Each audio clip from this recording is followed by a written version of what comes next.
देश भर में जब इस संकट की घड़ी में कोरोना वायरस से निपटने के लिए एक टेस्टिंग किट की जरूरत पड़ी तो चीन से मदद के लिए हाथ आगे बढ़े। लेकिन चीन अपनी चालबाजी से अगर बाज आ जाए तो फिर वो चीन कैसा। वो कहते हैं ना, चले तो चांद तक नहीं तो शाम तक। चीन के लिए ये कहावत एकदम सटीक बैठती है। चीन के बारे में ये भी कहा जा सकता है कि ऐसा कोई सगा नहीं चीन ने जिसको ठगा नहीं। कोरोना के संकट काल में चीन ने फर्जी किट भेजकर एक बार फिर धोखा दे दिया। पहले राजस्थान फिर हरियाणा ने ICMR से साफ कह दिया कि ले जाओ ये चीनी टेस्टिंग किट। ऐसे में सवाल तो उठेगा ही कि लगातार बढ़ रहे कोरोना संक्रमितों की संख्या दिन पर दिन नए आंकड़े पार कर रही है। ऐसे में बिना टेस्टिंग किट के काम कैसे चलेगा। चीन से आई किट्स चीन से ही आई बीमारी का पता लगाने में मात खा गई। इस पर ICMR ने फिलहाल इस रैपिड किट के इस्तेमाल पर रोक लगा दी है। तो वहीं इस बीच भारत में इस वायरस का पता लगाने के लिए टेस्टिंग किट बनने शुरू हो गए हैं।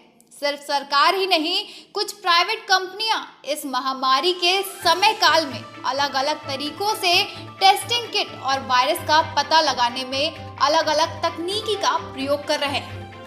वहीं गुरुग्राम के मानसेर में दक्षिण कोरिया कंपनी SD बायोसेंसर ने कोविड-19 का पता लगाने वाली टेस्टिंग किट का बड़े पैमाने पर निर्माण भी शुरू कर दिया है। लेकिन कामयाबी कब तक मिलेगी ये किसी को नहीं पता। हालांकि इस बीच कोरोना के इलाज के लिए प्लाज्मा थेरेपी कारगर मानी जा रही है। प्लाज्मा थेरेपी कोरोना से पहले भी कई बार संकट के मौकों पर अपना सटीक काम कर चुकी है।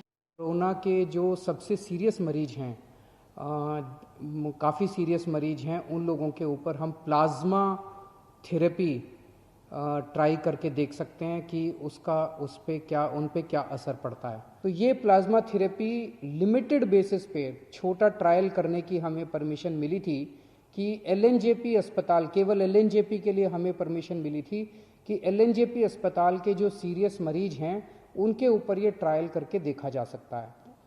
हमने पिछले कुछ दिनों के अंदर 4 मरीजों पे ट्रायल करके, LNJP के 4 मरीजों पे ट्रायल करके देखा। उसके अभी तक के नतीजे उत्साहवर्धक हैं। ऐसे में अब हर किसी की निगाहें भारत की तरफ है और निगाहें इसलिए भी है कि जब दुनिया में कोरोना से त्राहिमाम है, तब हिंदुस्तान ने उसका तोड़ निकाला है। फिलहाल देखना ये होगा कि कोरोना को मात देने में प्लाज्मा थेरेपी कितना सक्षम है।